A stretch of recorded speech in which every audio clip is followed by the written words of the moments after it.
குடும்பத்தில் ஒரு 3 பிள்ளைகள் இருப்பாளானால், For example, if you have 3 children in a family, நன்றாக படிக்கிற 2 பிள்ளைகளையும் உயர்ந்த கல்வி கற்க வைக்கிறார்கள். and the 2 children, those who are they want to give them a good education, எந்த பிள்ளைக்கு படிப்பு வரவில்லையோ, எந்த பிள்ளைக்கு காரியங்களை செய்ய தெரியவில்லையோ, அவள் உலகத்திலே தோல்வி அடைந்து விட்டாலோ அவளை ஊழியத்துக்கு அனுப்பி விடுவார். and whoever that they are not doing good in the school, they are not doing good in their worldly life, they will send them for ministry.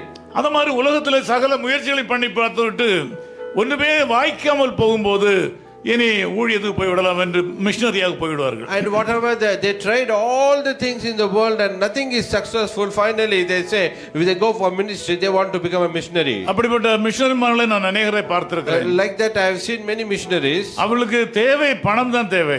Their need is money is their need. சாப்பாடு தான் தேவை. They need food. ஆத்துமாக்களை குறித்த கவலை கிடையாது. They have no concern for the perishing soul. உண்மையான ஊழியத்தை அறியாத மக்களாக இருக்கிறார்கள். They don't know the real ministry.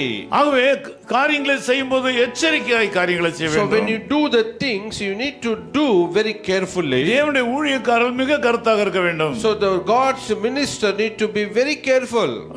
படிப்பும் வரவில்லை, பணமும் இல்லை, ஆகவே ஊழியம் செய்தால் பணம் சம்பாதிக்கலாம் என்கிற ஒரு எண்ணம் பலருடைய வாழ்க்கையில இன்றைக்கு இருப்பதாக தெரிகிறது. And I can see that people are thinking I have no money, I have no education, but everything I will do it through the ministry. ஆகவே நானும் நீங்களும் தான் எச்சரிக்கையாக இருக்க வேண்டும். So I and you need to be careful.